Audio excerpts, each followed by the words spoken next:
Hey everyone, my name's Hakeem and I'll be walking through a short tutorial on the database called Web of Science. Web of Science is an extremely in-depth and efficient site to use when looking for information in, well, science. You can get to the homepage by typing in webofknowledge.com at the top. The homepage brings you to the Web of Science core collection. You can also use specific databases in this drop-down menu, which demonstrates different things such as biological abstracts, Medline, and Russian Science Citation Index. However, I'm going to focus on just the Web of Science core collection in this tutorial. On the core collection section of the Web of Science, you can search for material from peer-reviewed articles on specific science topics to software reviews on rapidly evolving biotechnology. The database allows you to search information from 1945 up to currently published information. Web of Science has a link for full text options, abstract views, usage counts, and more. My favorite feature is the citation report. I'll touch upon all of these little aspects in this video. Your first thought is probably that you could easily use Google and probably find one or two articles that could suffice a project in science. Sure, but you could use Web of Science for a quick filter if the project has to do with, mitochondria. All you have to do is type in mitochondria and then quickly hit a search. You can do the same thing on Google, but the main thing that's going to come up is something you've already known, that mitochondria is the powerhouse of the cell. But within Web of Science, you get 130,554 results on just one topic. On the left side, after we've seen the amount of results, we can do quick refinery of these results to see different categories that Web of Science has and document types. Here, as I said earlier, there are multiple different types of articles that will be present. You can see peer-reviewed articles, editorials, and even abstracts. Let's go back to the home page and go ahead and try an example of what an undergraduate researcher like myself has to do.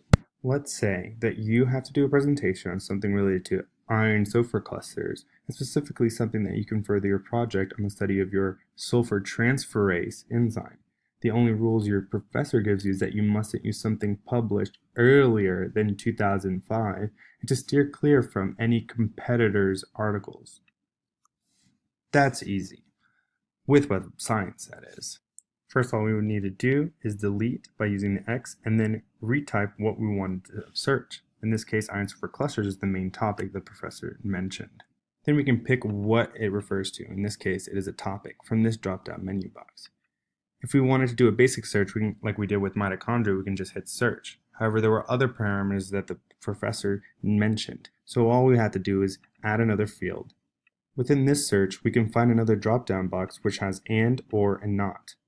And, or not are three different parameters for this search. And is something that you really want to see, or something that you can see but really don't mind if it doesn't. And not is something you don't want to see at all.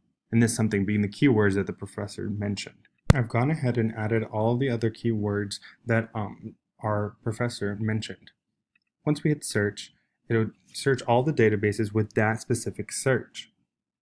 Here, if you notice, we came to 9 results rather than 2 very peculiar results coming from Google or thousands from Google. We've very much refined with this Boolean method to really find a article that we can read and present on for our project.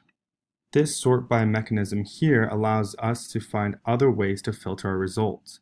My favorite is the time cited, highest to lowest. This shows in order the amount of times an article is cited. The more times it's cited, the better the article, in my opinion, due to the fact that it was consulted and cited in other journal articles.